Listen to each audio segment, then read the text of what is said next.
be held accountable. You will be held accountable.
One of the men had come down, the other was still up there, and I think they determined that probably it wasn't safe anymore for the agents, and they just needed to leave that area. So we don't know what it was like this morning before this happened, but afterwards there were crowds that continued to gather after the shooting, and then there was pepper spray that was deployed as they tried to get their vehicles out of there. And tonight we're continuing to watch people come to this site and put down flowers. They're putting candles down by this cross. Again, the victim, 37-year-old Renee Nicole Good. And we are trying to learn more about who she was. And we've been told that she was an observer there, which is perfectly legal. And we've done stories. In fact, there was one last night from groups that try to educate the public on their rights and how they can safely and peacefully be a constitutional observer at one of these sites, where you can stand, what you're legally allowed to do in public with a camera. Yeah, and it really, I mean, as much as you can try to instruct people, there are always people who do not adhere to that, and that did happen this morning, and it happens almost every time, and those are the challenges that not only state and local government have with reminding people what are their legal rights, reminding people what your constitutional rights are, and also towing a line that is legal and keeps them safe. That's the situation that unfolded this morning. All right, we have been listening to the coverage there in Minneapolis. Fox 9, we will continue to follow always the very latest right here for you. We are going to keep you, though, in Minneapolis. It has been a very, very busy day. As soon as this breaking news happened, we've been providing you the coverage, but we want to go out right now to Minneapolis, near the scene of where this all happened today. Liviana Calmes is joining us here with the latest breakdown as this operation with ICE was just getting underway. Right, Mike, and like they were saying just before this was a wild scene here after the incident. Protesters, what my guess is, because I was over there too, was over 300 people yelling, chanting at the Minneapolis police. They are really just saying they don't want ICE in the city, and they don't believe that the claiming self-defense in this situation was warranted for this woman's death. Now, this all, the chanting, the protest happened right around where the incident happened, and DHS confirmed an ICE officer did shoot and kill a woman who was driving her car when it all happened. They are claiming the agent fired shots out of self-defense at that woman who they say was trying to run officers over. Now, the mayor here went on a presser today saying he doesn't believe this was all self-defense, but outside that whole scene, that's where those crowds started. They ultimately chased after State Patrol, law enforcement. They even burnt an American flag and, again, yelled at police to arrest ICE. And that mayor, Minneapolis mayor, that is speaking after the incident, saying he just wants ICE out of the city. What they are doing is not to provide safety in America. What they are doing is causing chaos and distrust. They're ripping families apart. They're sowing chaos on our streets. Obama and in this built case, cages. quite literally killing people. ICE needs to get out. We don't want them here. We value our community. We value our immigrants. They're what makes our community our community. ICE doesn't belong here. We want them out. We want them to stop kidnapping our neighbors and our friends and our families. The Department of Homeland Security said that earlier this week they sent 2,000 agents onto the ground in Minnesota to arrest fraudsters and other violent criminals. And they say as of yesterday they'd arrested hundreds already in the state. And, state politicians, really people and politicians, legislators across the nation are reacting to this. The big sentiment from those protesters is that this didn't need to happen. Mike? And Liviana, explain the scene when you have the protesters not only urging ICE to get out there, but screaming at them. Talk about this chaotic scene that was playing out there. Yeah, it was very chaotic. I mean, you had people doing some drums with the chants, several different people leading different chants, and you had the Minneapolis police who are not with ICE, right? So Minneapolis police were there, as well as some FBI members as well. Now, the FBI members had protesters walk them I to heard a where their comparison car about is, this, throw comparing this snowballs to at Ashley them. Babbitt. And I mentioned earlier, and but Ashley Babbitt burning took an down a American 4,000 pound flag weapon. as well. So you can imagine the scene, people running around trying to get video on their phones, and the crowd just kept getting bigger. Yeah, absolutely. Liviana Calmes, stay safe out there. Thanks so much for the updates. We really appreciate it, as always. Yeah, it's definitely a war of the words going on right now. You have the President Trump saying that the protester that was shot and killed was an agitator. And then you have the governor, Tim Walz, saying that maybe this ICE agent was a rogue agent there. So a lot going on there in Minneapolis today. We will continue to follow it all. Are they going to hang this guy out to dry? We'll take a 2-minute break. Be back with more on Live Now. Wow.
We are back here for you on Live Now from Fox. Thanks so much again for joining us. I'm your host, Mike Page. Busy evening, and we continue to bring you the coverage from Minneapolis. The news coming just moments ago that the woman killed by ICE was identified as Renee Nicole Good, a 37-year-old, and we are expecting a vigil to be happening pretty soon in the next hour. We are also expecting DHS Secretary Kristi Noem to be speaking live from Minneapolis as well. So we will have both for you and bring you that coverage as it's happening all right here. We are also getting some more reaction from lawmakers tonight, including, of course, right in Minnesota, Representative Angie Craig putting this statement out, U.S. Rep for Minnesota's 2nd District, making this statement. Let's listen in right now on Live Now from Fox.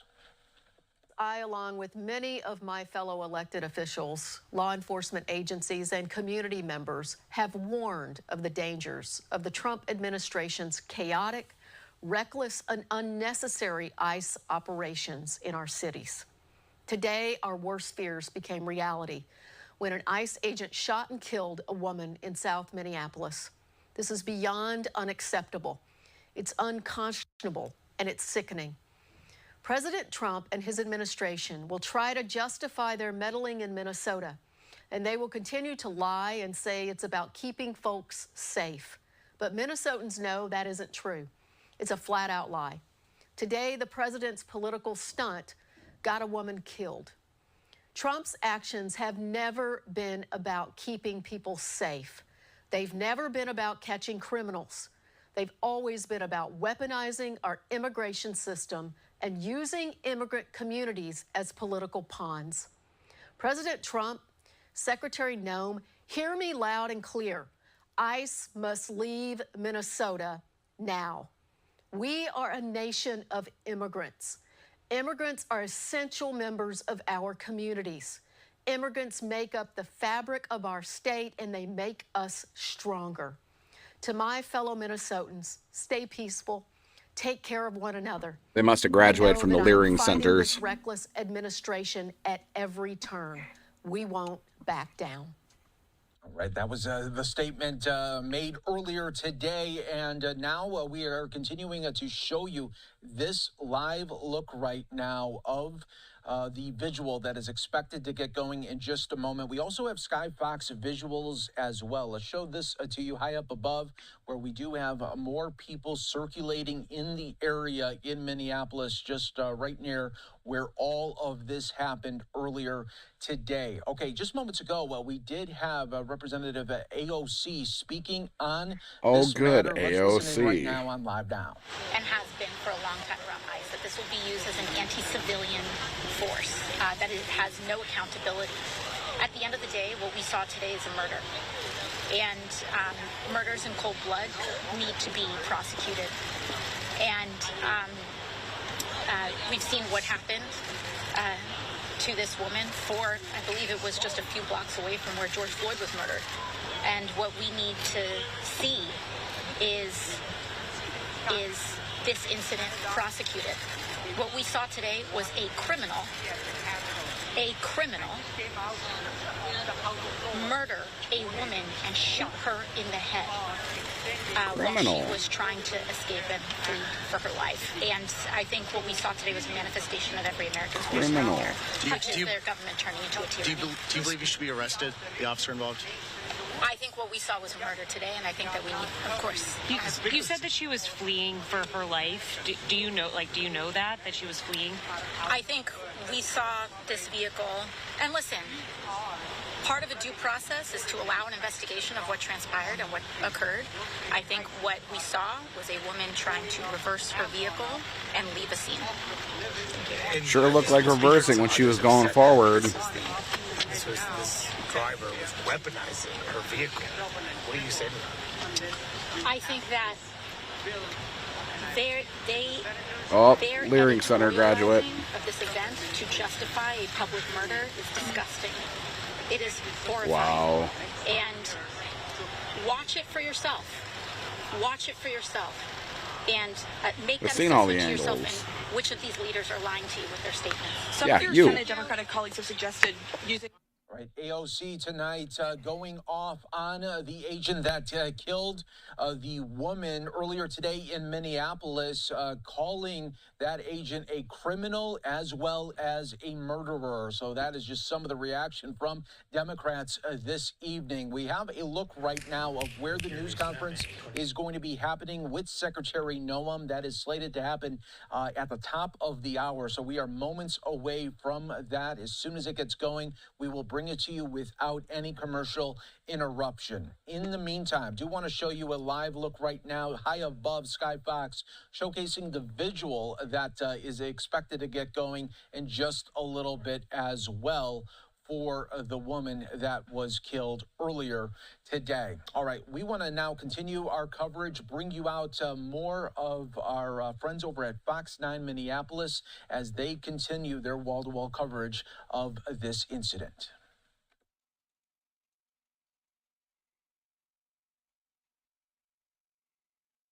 Safe in neighborhoods and monitoring that crowd for any potential violence. You may be wondering what we know about 37-year-old Renee Nicole Good. We know nothing other than that she is being described as a Minneapolis resident, a neighbor. Other than that, we do not know anything. Earlier, it was described. She was described before identified. The victim was described as a constitutional observer, someone who was there, as we have often seen, and often with cell phones, recording the operations of federal agents. But other than that, we do not know. We don't know the context of why she was there other than that. And we're working to try to get more information about her and just what preceded all of this, because it happened so quickly. When you watch those videos, we're talking a matter of seconds. And so we're trying to get as much information as we possibly can before you see that video start. What was the scene like? What was happening? Where was she in conjunction with where the detention was happening in this ICE situation that was unfolding, and what were the commands at the time? It's very loud when you listen to a lot of the videos with sound on them. The scene is very loud because there's a large crowd that's gathering. So the people who are shooting those videos are too far away to hear what may have been taking place between the agents and the woman in the car. And so those are all things that have to be independently evaluated as part of this this investigation. And there is a high level of tragic irony in this as well. It was just last night on Fox 9. Maury Glover did a lengthy piece on this constitutional observer philosophy. There was a group that were training Minneapolis residents and others on how to peacefully, safely observe these types of operations, these types of events, record these events, but do it lawfully and peacefully. Why would they want, this morning, there's classes for people to be observers to record this kind of stuff? If what we're being told and what we're hearing is accurate, was a constitutional observer. Oh, described as one they're anyway. saying that she is a constitutional observer, and so she was basically blocking the road recording. And Governor ICE do what they do. When he talked to us briefly before, he said this was totally predictable and totally avoidable, in his words. Yeah, he had he said a number of times as the ICE presence increased that he was worried about violence and that people would be hurt in all of this, because they do become it becomes a volatile scene when you bring in the ICE presence and the protesters combined. The two groups. It makes me wonder if this is going to turn into another Floyd situation between the two groups when these ICE detentions are being carried out.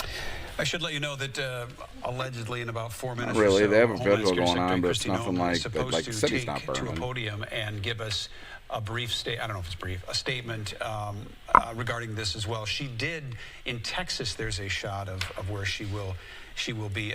Natalie, do we know where this is taking place? I know they were trying to keep it under wraps as best they could.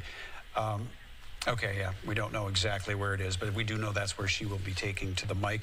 Earlier, from Texas, so since this afternoon, she has flown from Texas up to here. She did make a statement on this. We will watch very closely to see if anything about that earlier statement changes now several hours later. Like old lady I'll give you just a brief, quick synopsis of what she said. I'm not going to read the whole thing. She calls it an act of domestic terrorism. What happened was our ICE officers were out in enforcement action. They got stuck in the snow because of the adverse weather that is in Minneapolis. They were attempting to push out their vehicle, and a woman attacked them and those surrounding them and attempted to run them over and ram them with her vehicle. An officer of ours acted quickly and defensively, shot to protect himself and the people around him. My understanding is she was hit and is deceased. That was her statement earlier this afternoon from Dallas, Texas. I believe she was in Dallas. But we will have much more information when she takes to the podium, we expect in the next few minutes if they're on time. Yeah, and we were told that ICE operations continued today as well. So in spite of this, and the ramp up started this week with about 2,000 agents coming in to the cities to increase the ICE presence here. You've probably noticed that from a national perspective, the President of the United States has taken aim at the state of Minnesota, calling it a sanctuary state and Minneapolis a sanctuary city. And there's been this tension building between the governor and the president. And so that's all leading up to all of this. And the governor has spoken publicly about his concerns about these ICE raids and, you know, the words that have been going back and forth between the governor, local officials, and the president. It's been a tense time between these elected officials. Ramped up significantly in the last couple or 3 weeks since the federal fraud investigation unfolded as well. You may ask yourself, why Minneapolis, why 2,000, why the largest influx of federal agents in the history of U.S. into a city? It is tied directly, and through the admission of the federal government, that it's tied directly to the fraud investigation that is going on in our Somali community. And they decided to use that as an opportunity to bring those agents into Minneapolis and launch this massive immigration move. And there have been these these actions that have taken place in other large cities like Chicago. If you're hanging out DC, with me, say something. Portland as well. Drop a like. I'm The here. I'm additional listening. part Got of my that is that Homeland Security said they were bringing in agents specifically to go door to door, also investigating potential. What do you guys think about what's going on here?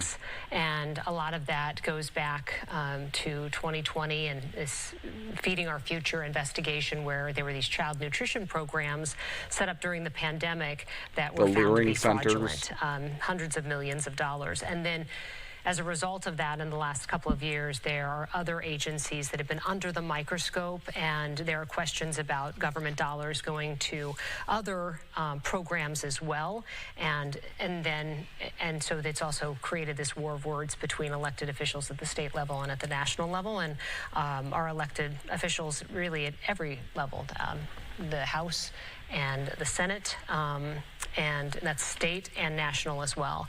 And again, this is a picture of the vigil right now that continues to grow. And as night falls, you can see the candles are lit up. And Mike Manzoni telling us the crowd has been relatively quiet, but there is a microphone there, and they're starting to organize. And this is the 5 o'clock vigil that they had called for.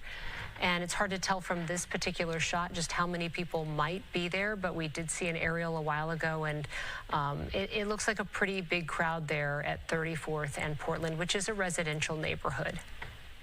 Yeah, we can see some animation with the person with the microphone, but you can understand that there is a Oh, but we can. We were watching the coverage there of Fox 9 in Minneapolis, where they just talking about that vigil that is taking place. We have the audio there, and we'll crank it up here for you live now from Fox as we bring it to you raw and unfiltered.